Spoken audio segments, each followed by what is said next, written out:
the last time out, we saw how to load and expect the data using R. We're going to do exactly the same thing with Python. Let's see how many lines this takes.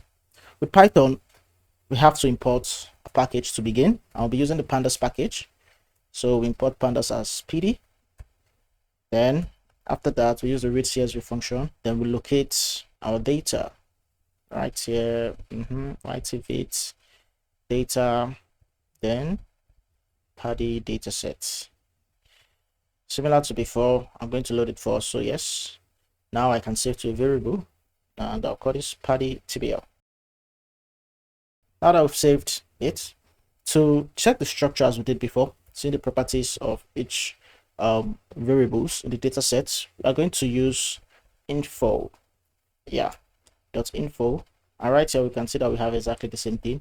You see we have integers here for hectares, then we have strings, which are characters, then floats, which are like double data type in R. Now to check the quick descriptive statistics, we use the describe. And okay, I have to put this. I will describe. You can see we have count, the mean, the standard deviation, then the different percentiles, then also the max. This is the exact thing that R also gave us, but R did a bit more. If we check all these, it's only the numeric data types, that's those that are numbers. We won't see something like agri-block, variety, or soil types.